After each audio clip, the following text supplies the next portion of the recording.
నా ప్రియమైన స్నేహితులారా, ఈరోజు మనం ఒక కథ చెప్పుకుందాం. ఒక అందమైన అడవిలో గర్వంతో నిండిన నెమలి, వినయంతో నిండిన హంస, దేవత ఇచ్చిన 2 గుడ్లు వారి జీవితాలను శాశ్వతంగా మార్చేశాయి. కానీ అసలు సంపద బంగారం కాదు. మరి ఏమిటి? చివరి వరకు వినండి, మీకే తెలుస్తుంది. ఒక అందమైన అడవిలో రకరకాల పక్షులు నివసించేవి. ఆ అడవిలో ఒక అందమైన చెరువు ఉండేది. ఆ చెరువు దగ్గర ఒక నెమలి మరియు ఒక హంస నివసించేవి. నెమలికి చాలా అహంకారం ఉండేది. తన అందమైన ఈకలను చూసి గర్వపడేది. హంస మాత్రం చాలా వినయంగా, దయగా ఉండేది. ప్రతిరోజూ ఉదయం నెమలి తన ఈకలను చూసుకుని, ఈ అడవిలో నాకంటే అందమైన పక్షి ఎక్కడ ఉంది? నా రంగురంగుల ఈకలను చూడండి, నా నృత్యాన్ని చూడండి, నేను ఈ అడవికి రాజును అని గర్వంగా అనేది. హంస మాత్రం మౌనంగా ఉండేది. అది ప్రతిరోజూ తన పనులు చేసుకుని ఇతర పక్షులకు సహాయం చేసేది. చిన్న పక్షులకు ఆహారం వెతకడంలో సహాయం చేసేది. వృద్ధ పక్షులను చూసుకునేది. ఒకరోజు నెమలి హంసతో చెప్పింది, హంస, నీవు ఎందుకు ఇంత మూర్ఖంగా ఉంటావు? నాలాంటి అందమైన ఈకలు నీకు లేవు. నాలాంటి గొప్ప కంఠస్వరం నీకు లేదు. అయినా నీవు ఎందుకు ఇంత గర్వం లేకుండా ఉంటావు? హంస మృదువుగా చెప్పింది. నెమలి, నిజమే, మీ అందం అసామాన్యం. కానీ అసలు అందం హృదయంలో ఉంటుంది. బాహ్య అందం తాత్కాలికం, హృదయ అందం శాశ్వతం. నెమలి నవ్వుతూ చెప్పింది, హృదయ అందం? ఏమి మాట! ప్రపంచంలో అందం అంటే కనుకకు కనిపించేది మాత్రమే.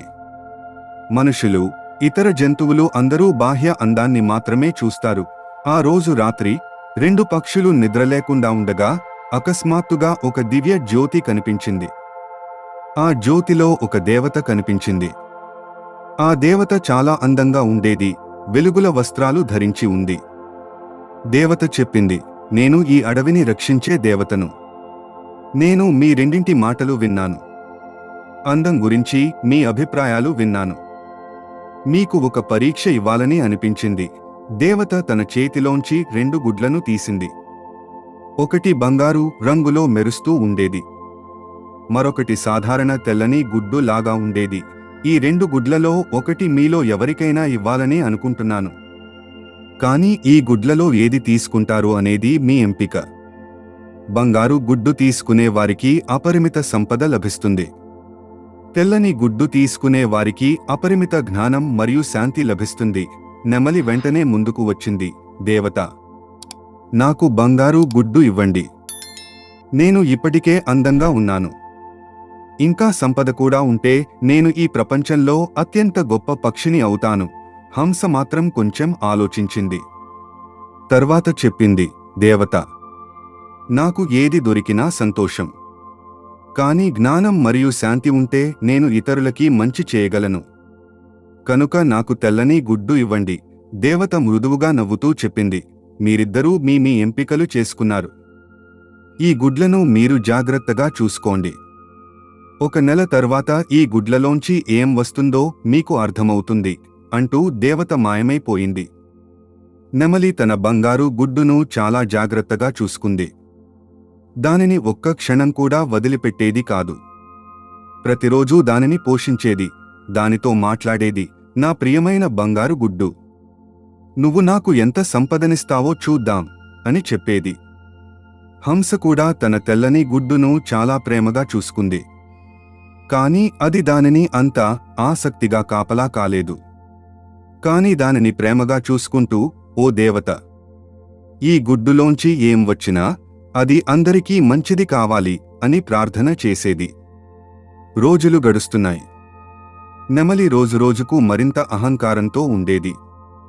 నేను త్వరలో చాలా ధనవంతురాలిని అవుతాను. అప్పుడు ఈ అడవిలోని అందరూ నా ముందు తలవంచాల్సి వస్తుంది అని గర్వంగా చెప్పేది. హంస మాత్రం మరింత వినయంతో ఉండేది. ఇతర పక్షులకు సహాయం చేయడంలో మరింత శ్రద్ధ పెట్టేది. 1 నెల పూర్తయింది. ఒక రోజు ఉదయం నెమలి గుడ్డు పగలడం మొదలుపెట్టింది. హంస గుడ్డు కూడా అలాగే పగలడం మొదలుపెట్టింది. నెమలి గర్వంగా చెప్పింది, హంస, చూడు, నా బంగారు గుడ్డులోంచి ఏం వస్తుందో. నేను త్వరలో ఈ అడవికి రాణిని అవుతాను.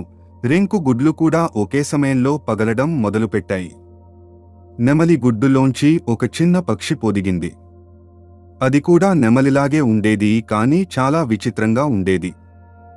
దాని ఈకలు మొదట బంగారు రంగులో ఉన్నాయి, కానీ చాలా కఠినంగా ఇనుప రేకులలాగా ఉన్నాయి. ఆ చిన్న పక్షి కదలడానికి కష్టపడుతూ ఉండేది. దాని బరువు చాలా ఎక్కువగా ఉండేది.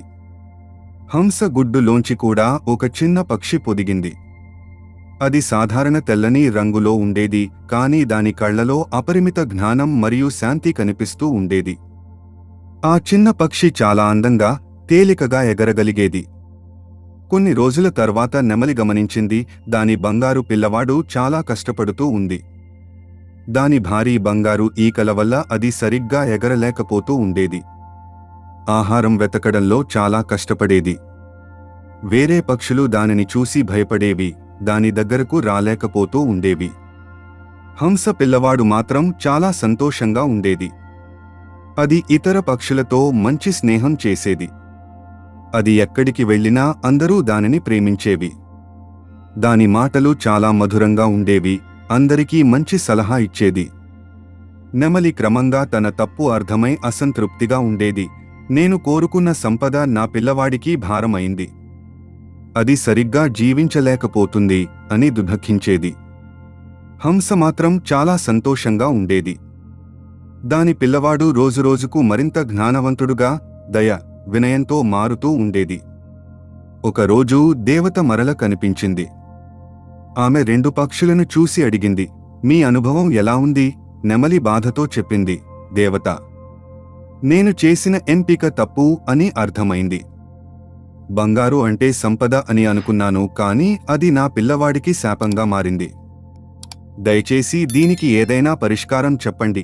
హంస వినయంగా చెప్పింది, దేవత, నేను చాలా కృతజ్ఞతలు. మీరు నాకు ఇచ్చిన గుడ్డులోంచి వచ్చిన పిల్లవాడు నాకు గర్వకారణం. అది ప్రతిరోజూ అందరికీ మంచి చేస్తుంది.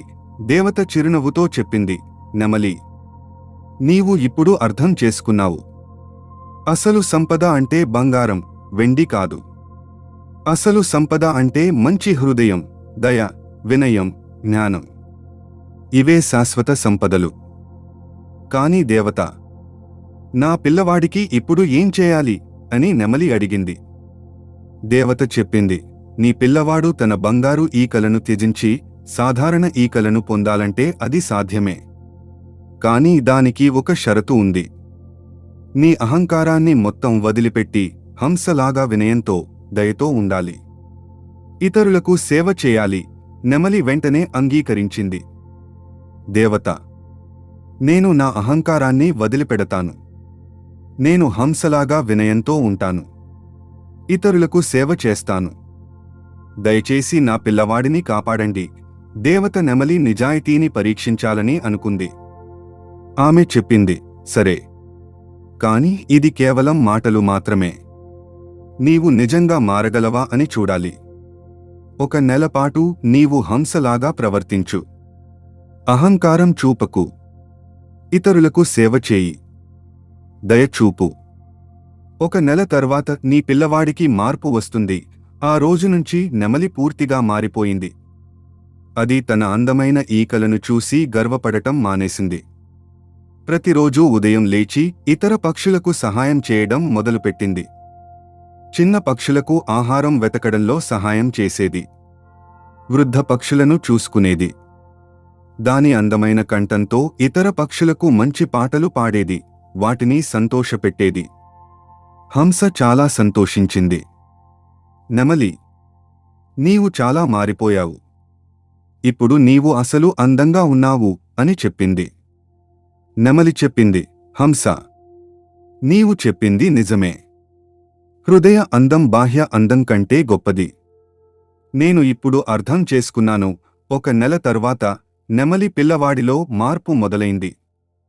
దాని బరువైన బంగారు ఈకలు మెల్లమెల్లగా కరిగిపోయి అందమైన, తేలికైన ఈకలుగా మారాయి. అది ఇప్పుడు సరిగ్గా ఎగరగలిగేది. ఇతర పక్షులతో కలిసిమెలిసి ఆడుకోగలిగేది. మరో ముఖ్యమైన మార్పు ఏంటంటే ఆ పిల్లవాడి హృదయంలో కూడా దాని తల్లిలాగే దయ, వినయం పెరిగాయి. అది కూడా ఇతర పక్షులకు సహాయం చేయడం మొదలుపెట్టింది. దేవత మరల కనిపించింది. ఆమె 2 పక్షులను చూసి చాలా సంతోషించింది. నెమలి, నీవు నిజంగా మారిపోయావు. నీ అహంకారం పోయింది. నీ హృదయంలో దయ, వినయం వచ్చాయి. ఇప్పుడు నీవు నిజమైన అందమైన పక్షివి అని చెప్పింది. హంస, నీవు మొదటినుంచే మంచిదానిని ఎంచుకున్నావు. నీ జ్ఞానం, దయ అందరికీ ఆదర్శం. నీ పిల్లవాడు ఈ అడవిలో అందరికీ మార్గదర్శకుడుగా ఉంటాడు. దేవత మరింత చెప్పింది. ఈ కథ ద్వారా మీరు నేర్చుకోవలసిన విషయాలు చాలా ఉన్నాయి. మొదటిది, అసలు అందం హృదయంలో ఉంటుంది. బాహ్య అందం తాత్కాలికం. కానీ దయ, వినయం, ప్రేమ వంటి గుణాలు శాశ్వతమైన అందాన్ని ఇస్తాయి. రెండవది, అసలు సంపద బంగారం, వెండి కాదు. జ్ఞానం, దయ, మంచి మనసు ఇవే అసలు సంపదలు. ఇవి మనల్ని నిజంగా సంతోషపెట్టాయి, ఇతరులకు మంచి చేయగలిగే శక్తినిస్తాయి. మూడవది, అహంకారం మన అసలు స్వభావాన్ని దాచిపెడుతుంది. వినయం మన హృదయాన్ని తెరుస్తుంది, మనల్ని మంచి వ్యక్తులుగా చేస్తుంది. నాల్గవది, ఇతరులకు సేవ చేయడంలో అసలు సంతోషం ఉంది. మనం ఇతరులకు మంచి చేసినప్పుడు మనకు కూడా మంచి జరుగుతుంది. ఐదవది, మన తప్పులను గుర్తించడం, వాటిని సరిదిద్దుకోవాలని అనుకోవడం గొప్ప గుణం. తప్పులు చేయడం మానవ సహజం, కానీ వాటిని సరిదిద్దుకోవాలని అనుకోవడం గొప్పతనం. ఆ రోజు నుంచి ఆ అడవిలో చాలా మార్పు వచ్చింది. నెమలి మరియు హంస చాలా మంచి స్నేహితురాలిగా మారాయి. వారి పిల్లలు కూడా చాలా మంచి స్నేహితులయ్యారు. నెమలి ఇప్పుడు తన అందమైన ఈకలను అహంకారం కోసం కాకుండా ఇతరులను సంతోషపెట్టడానికి ఉపయోగించేది. దాని అందమైన నృత్యం చూసి చిన్న పక్షులు సంతోషించేవి. దాని మధురగానం విని వృద్ధ పక్షులు తమ దుఃఖాలను మరిచిపోయేవి. హంస యొక్క జ్ఞానం మరియు దయ వల్ల ఆ అడవిలో అన్ని పక్షులు ఒకదానితో ఒకటి ప్రేమగా, సహకారంతో జీవించడం మొదలుపెట్టాయి. వారి పిల్లలు పెరిగినప్పుడు వారు కూడా మంచి గుణాలతో ఉండేవి. నెమలి పిల్లవాడు అందంగా ఉండేది, కాని అహంకారం లేకుండా ఉండేది. హంస పిల్లవాడు జ్ఞానవంతుడుగా ఉండేది, కాని అది ఎప్పుడూ ఇతరులకు మంచి చేయడానికే ఉపయోగించేది. ఆ అడవిలో ఇతర జంతువులకు కూడా ఈ మార్పు ప్రభావం చూపింది. అందరూ ఒకరితో ఒకరు ప్రేమగా, గౌరవంగా వ్యవహరించడం మొదలుపెట్టారు. సంవత్సరాలు గడిచాయి. నెమలి మరియు హంస వృద్ధాప్యంలోకి వచ్చాయి. కాని వారి మంచి పేరు, వారి మంచి గుణాల వల్ల వారిను అందరూ గౌరవించేవారు, ప్రేమించేవారు. ఒకరోజు దేవత మరల వచ్చింది. ఆమె ఆ అడవిని చూసి చాలా సంతోషించింది. మీరిద్దరూ ఈ అడవికి ఎంత మంచి చేశారో చూడండి. మీ మార్పు వల్ల ఈ అడవిలో ప్రేమ, సహకారం, దయ పెరిగాయి. మీరు అసలు సంపదను కనుగొన్నారు, అది ఇతరుల హృదయాలలో ఉన్న ప్రేమ అని చెప్పింది. నెమలి చెప్పింది, దేవత, మీరు నాకు నేర్పిన పాఠం నా జీవితాన్ని మార్చేసిది. బాహ్య అందం వల్ల కలిగే అహంకారం కంటే హృదయ అందం వల్ల కలిగే ప్రేమ ఎంతో గొప్పది అని అర్థమైంది. హంస చెప్పింది, దేవత, ఈ అనుభవం ద్వారా నాకు కూడా చాలా నేర్చుకోవడానికి దొరికింది. సరైన ఎంపికలు చేయడం, ఇతరులకు మార్గదర్శకత్వం ఇవ్వడం వంటి విషయాలలో మరింత జాగ్రత్తగా ఉండాలని అర్థమైంది. దేవత మరో ముఖ్యమైన సందేశం ఇచ్చింది. గుర్తుంచుకోండి, ప్రతి ఒక్కరికి మంచి గుణాలు ఉంటాయి. మనం ఇతరులలో ఆ మంచిదానిని చూడాలి, వారిని ప్రోత్సహించాలి. ఈ కథ మీకు నచ్చితే లైక్ చేయండి, షేర్ చేయండి, కామెంట్ చేయండి మరియు మన ఛానల్ను సబ్స్క్రైబ్ చేయండి. మరిన్ని తెలుగు కథల కోసం మన ఛానల్ను ఫాలో అవ్వండి. Thank you very much.